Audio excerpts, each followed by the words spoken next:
right? So it's been about 18 to 19 years I've been in the insurance business. I started with life insurance.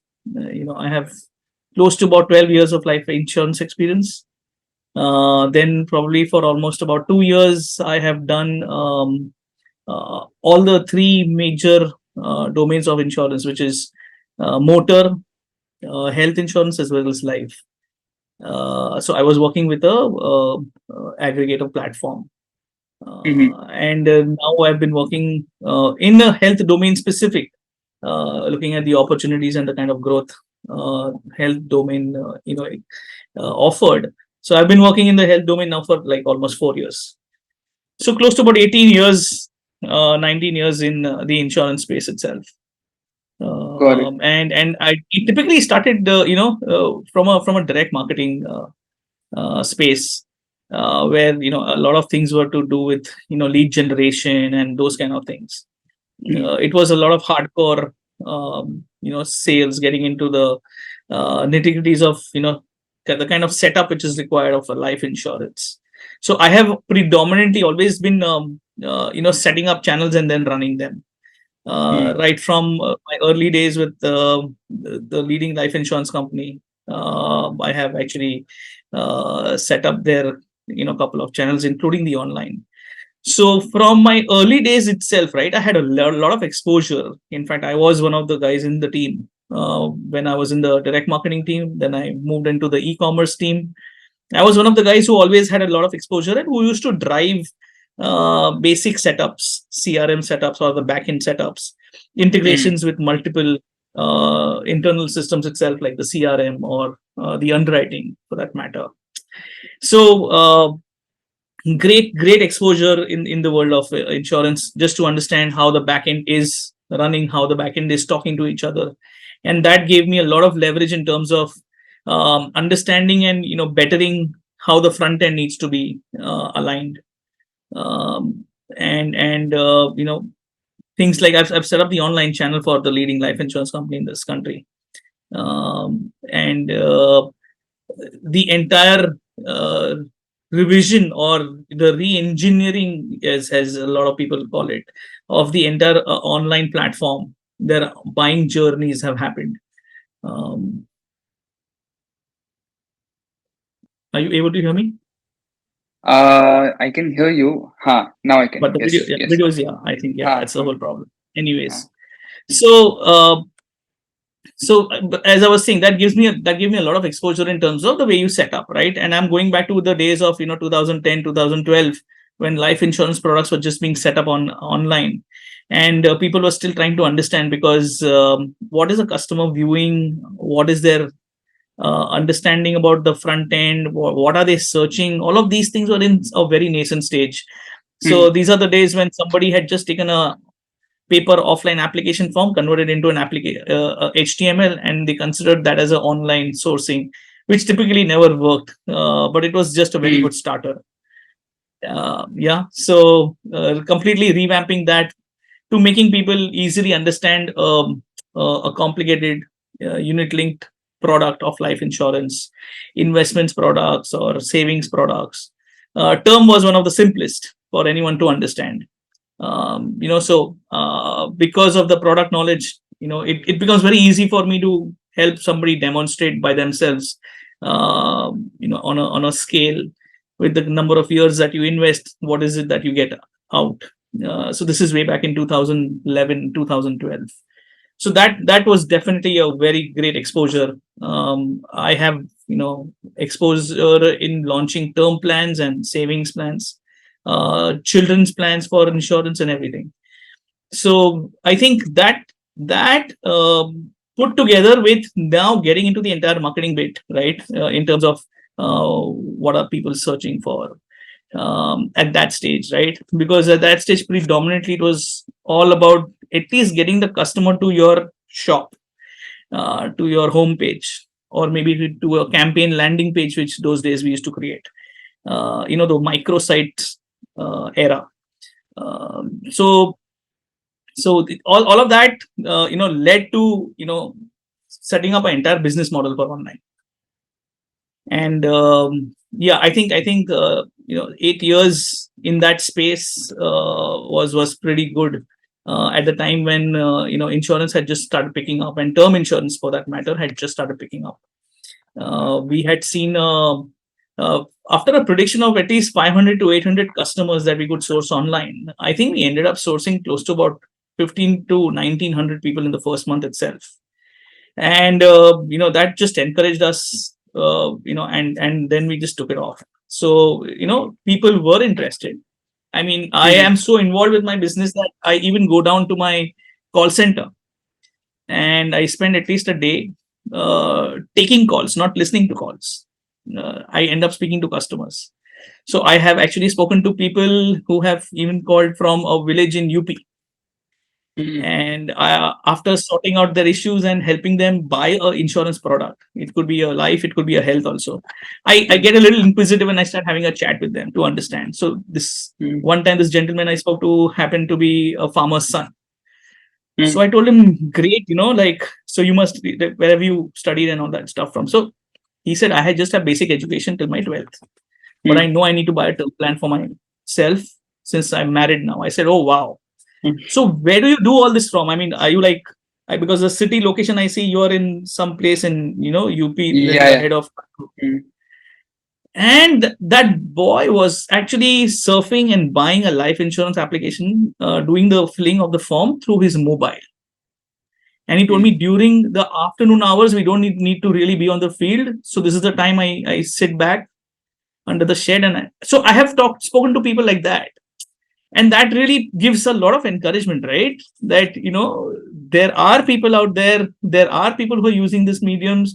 And it's not just your Bombay, Delhi, Hyderabad who's into this. I mean, people are searching from where all.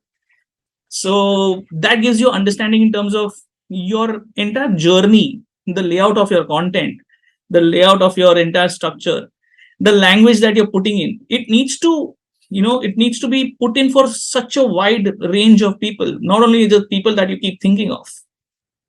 Yeah, yeah. So and yeah, and thus in my entire journey, I do ensure, uh, from my company to company I've worked in the last 18, 19 years, that I do stick, very close to what the customers are asking. And therefore, in the kind of digital assets I have built in my life, for various organizations, I think even today there will be some kind of a reflection of that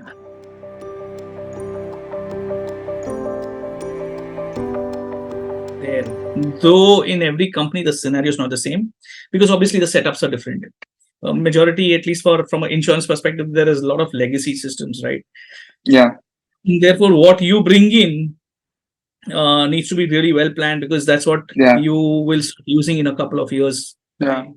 But a good synchronization between the backend, where you have structured data formats, because insurance companies normally, you will see customer data only from the time they enter the system. But for us, from a marketing perspective, there's a lot of data understanding prior to that. So we have transactional level data, then we have the traffic level data, and so on and so forth. So how I look to marry my traffic level data, that is from my basic GA, to my transactions, which basically don't even enter into my policy system, because then they end up becoming customers, because you do have a lot Mhm. of people who don't become customers. Technically, you operate at Yeah, a 6 7% conversion rates for a health insurance online. So that's the kind of playbook you have, right? So out here you're looking at any kind of a platform where your customer data can be used from a personalization level, or any kind of a journey build up that you need, any kind of recommendation engines you want, basic analytics, any kind of a view that you can provide to the customer on his multiple visits to your website, anytime kind of nudges or real time suggestions that you can have. I think that core, or that part, is, I think, the most critical for me as a online marketer, right? um, yeah. and that helps me do a lot of management on my campaigns, emails, SMSs, any kind of web push, or WhatsApp campaigns that we do. mm, plus any kind of personalizations or optimizations you want to do, personalizations on the mm, website or optimizations even in your Meta or Google platform campaigns, to say something like a heat map.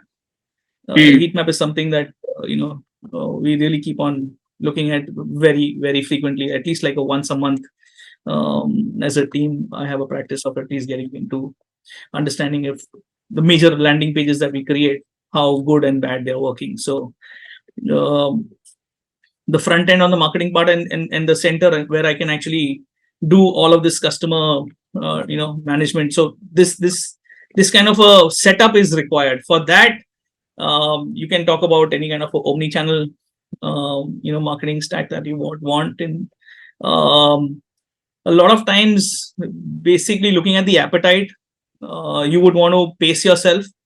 I have normally not gone into a full blown marketing stack in one shot, mm, um, because obviously when you run a PNL, you are answerable first to yourself and then later to somebody yeah, else in terms of your ROIs. So it's a small build up. I always prefer it in that manner, because then that mm, gives you space and time also to do everything that you are trying to do correct and in the right yeah, manner. Yeah. So yeah, I mean, basic CRMs and lead forms, any kind of audience data and third party data that needs to be sitting on one center platform. um, Currently we use one platform like a Notify Visitor. mm, That's pretty much helpful in doing a lot of basic stuff. um, because then at the end of the day you will now start measuring in terms of how your efficiency on your funnel has built up. mm, mm, I've used different applications that way, products from the market. mm, It's all about how you have applied it in your journey, and then everyone will promise a great deal, but I think it's at the end of the day how you have implemented. You will see the ROI, yeah, and you'll see the efficiency built up on the entire funnel.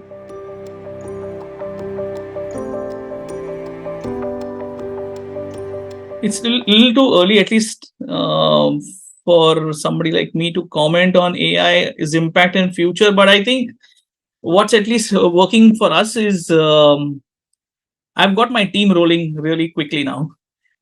Some of the things that people would have wanted, like basic competition analysis, right? There was a time when people would scout around. We would look at getting information from 3 4 different other places. Now there are multiple sites which are available. They'll crawl and just give you mm, whatever analysis and understanding you want, on keyword level or landing page level, or you should be able to even crawl it and understand from basic details, compare it from a performance perspective.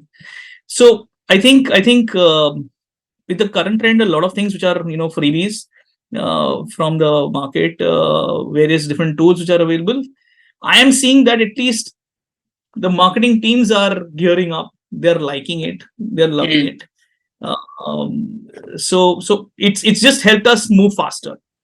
mm, mm, Um, when I very recently read um, a poll on LinkedIn, when somebody said that would you be using Chat GPT once it gets into a paid version? I think 69% ended up saying no. So mm, so I think it's very nascent stage of even trying to understand. But yeah, it's definitely going to have some shift. It's definitely going to create some tremors around. It's not like when the calculator was invented, accountants went out of jobs, right? So that's definitely yeah, not the idea. Idea is yeah, just how to expedite the speed of delivery, your go-to market, and yeah, all of those kind of things, which is what the AI is going to help doing. yeah, So yeah, it's a little early for me to say, but at least I'm getting to push my team to use these freebies, understand it themselves. Obviously, a lot of people have started using Chat GPT kind of a thing even for putting up content onto their website. But I yeah, don't think that's the intention, or at least that's the intention the way people should be seeing it as, because then you're replacing the human element, the human touch.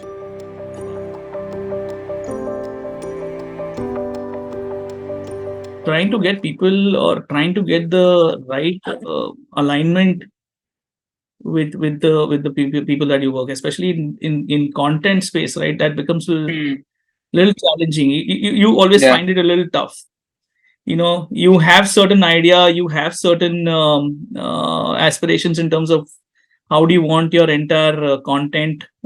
So from the time you try and get somebody who understands the category, the topic, you start putting in the feed of the basic IA, the information architecture that you put up at least for your Hmm. website, trying to get them to align to what you are basically thinking, and most importantly have those people also used your product, or are they the users of your product even ever, because frankly speaking, the people who have used a product like insurance are the ones who will know all the pain points, right?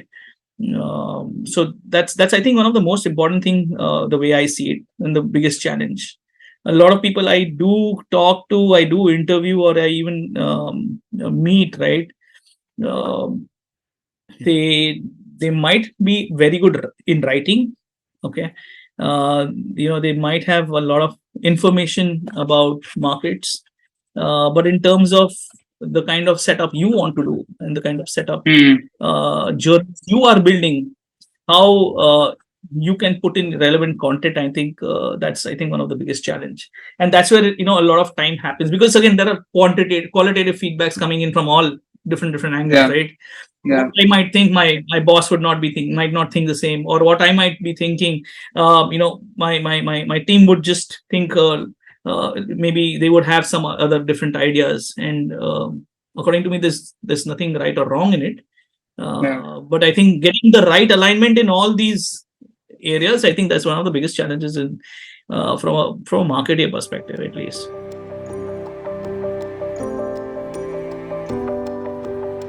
So for a great time, for a longest period, there's always this hero hub hygiene that everybody in the whole world keeps following about, right? I think it's not a bad framework to follow, because I think those are basic things in every setup that you will require. um, but what's basically going to suit your need, your business's need, is, I think, most important. That ratio, that mix is important from a. So I'm trying to cater to health insurance, right? So I got to be open to people, not only who are in the lowest hanging fruit from a buying journey perspective, but technically health insurance. Every person, earning person in this country, should be having for themselves, for their dependents. So the important thing is how do they get into um, your entire funnel, because there are always fence sitters that we have, right? Getting them into the entire insurance piece is the most one of the most difficult things. So being open to various different aspects of the content, relevance, bringing in contextual details. And there are a lot of different formats which are getting consumed, and day by day I'm seeing that people are consuming preferential content only. Some people are not even coming out of videos. Some people are just into podcast to such a limit that I mean, they're using audio as like the biggest um, feed for themselves. um, a lot of people used to think that array videos is in, text is gone, but I don't think text is gone. I don't think statics are going to go away anywhere, because they are Yeah. going to remain. So nothing is going to go away, nothing is going to change drastically. So my biggest mantra is just be open to a lot of things that is happening around. And I think Yeah. uh, I constantly keep testing every area, right? Every aspect. If you Even if you visit this current website which I have built from scratch, you will see a flavor of audio, you'll see a flavor of now video coming in, and there's a great amount of content purely from the category where the customer's journey, right from searching content, understanding the product, right up to the closure. I mean, the entire build up of the content is in such a manner that it's totally demystified. Any questions you would have before you buy a car, Hmm. you would want those questions to get answered. Any questions you would have at the time when you're buying a car, or you're going to have questions that once you have the product, what's your service points and how are you going to manage the most important details, all of those things from an insurance perspective, right? A Mm. lot of people would not even think, right? Because at the time I'm trying to address to an audience who's new to health insurance. That's my Yeah. current challenge. How am I going to get to these guys? How am I going to make them understand the usage of the product? Because maybe at the age of 25 to 35, people aren't even going to use the product so much. To use the product, obviously, you need to fall sick, you need to get hospitalized. But now there are other ways of using health insurance as well. You can also use it as a consultation or your pharmacy. It allows you. So the way products are expanding, the usage of your product is now going to increase, and I think that is going to definitely help me broaden the entire content layouts that we have on the website. So I'm constantly open to different areas of formats, and I don't think the old ones are going anywhere away. So text for me is like very important. Statics are bringing in all your clicks, which are the low hanging Yeah. fruits. So that's not going anywhere. But yeah, consumption patterns are increasing in video, they're increasing in Mm. audio. How much is that going to help you down in your this? It's I think it's just time to say. Yeah. So it's just going to help me engage with the latest new to health insurance audience. That's that I think that's what I'm seeing as a trend right now.